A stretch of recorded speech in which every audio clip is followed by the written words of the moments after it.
This is part 2 of our hypothesis test for a mean where sigma is known. And here's the problem. We're talking about bears in Yellowstone Park, and we're testing a claim that the mean of the weights of those bears is greater than 150 pounds.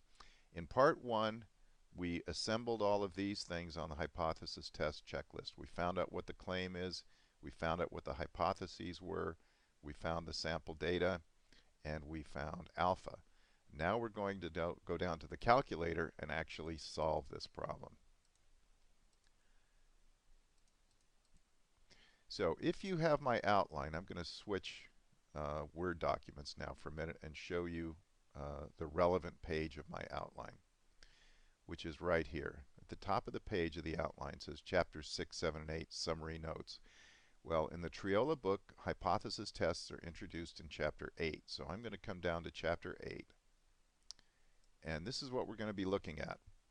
The way Chapter 8 is organized is they first talk about hypothesis tests for proportions, then they talk about hypothesis tests for means, then they talk about hypothesis tests for standard deviation. Well, this is a mean, so this is what we're looking at. And then we come over here to find out how we do this on the calculator. So you'll see number 2 is mean, so we look at number 2 over here. And what we're going to do is go to stat, test, and then we're either going to do z-test or t-test.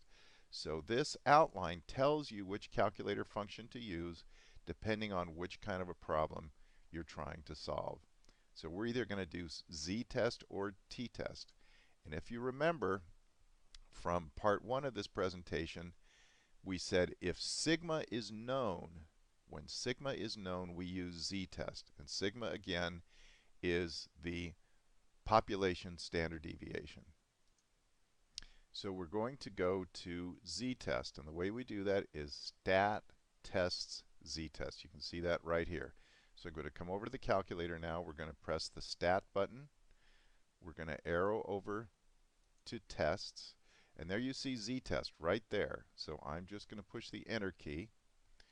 And this is the screen we want. And what we're going to do on this screen is exactly what's already been done over here. But this is important. Notice this thing here, this mu. This is a mu with a little box next to it. That's mu null. Well, mu null is exactly the same thing as h null, or HO.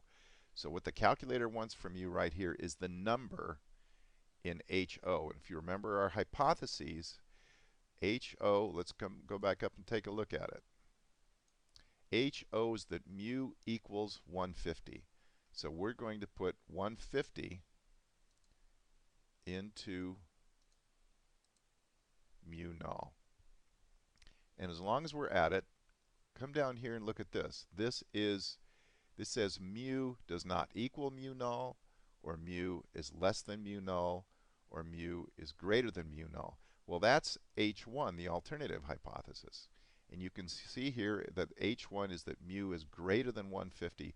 So we're already where we want to be there. So I'm going to leave that one right there. And this page shows us how this piece of this entry screen here is H1. But let's go ahead and fill in the rest of our sample information here. Sigma, which the problem gave us, is 121.8. 121.8. X bar is 182.9.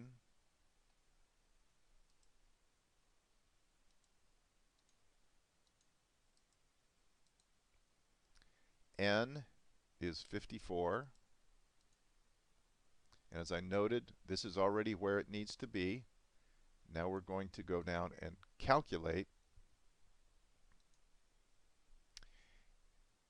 And let's see what we got. Oh, by the way, I'm going to go to our checklist. We have done our calculator, so I'm going to check that off. But now we have two very important pieces of information. We get our test statistic. There you see it there. And we get our p-value, same as we got over here. So the test statistic, since this is a z-test, the test statistic is a z-value, 1.98. And the p-value is 0.0236 if we round it.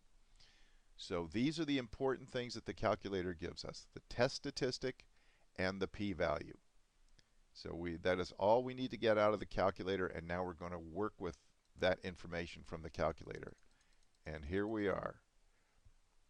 This is the most important rule in the course. You'll see I've got this all in capital letters. And that is, what will we do with HO? If the p-value is less than alpha, we will reject HO. If the p-value is greater than alpha, we will fail to reject HO. In other words, in this case, if the p-value is less than alpha, we're saying HO is bad. And in this case, if the p-value is greater than alpha, we're sort of saying that HO is good. Well, in this case, the p-value is 0.0236 and alpha is 0.05. So the p-value is less than alpha, so we reject HO. So that is our conclusion on the first bullet. And here exactly this is what we say. The p-value is less than alpha. Sorry, the p-value is less than alpha, so we reject HO. That would go on our first conclusion right there. Our final conclusion is, what will we do with the claim? Again, you'll notice the first conclusion is, what do we do with HO? The next conclusion is, what do we do with the claim? If you look at my outline, page 6, the top left-hand corner, and let's pull that up here, it tells us how to do this. You see, what I'm talking about is this table right here in my outline. It says one sentence statement, final conclusion. Well, notice, this says what you do if the claim is HO. This is what you do if the claim is H1. Well, in this case, the claim was H1. So we're looking basically here. The claim was H1.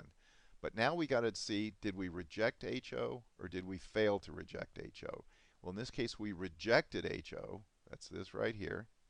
So if we go across in this row and down in this column, the language we wind up with is this: the sample data support the claim that.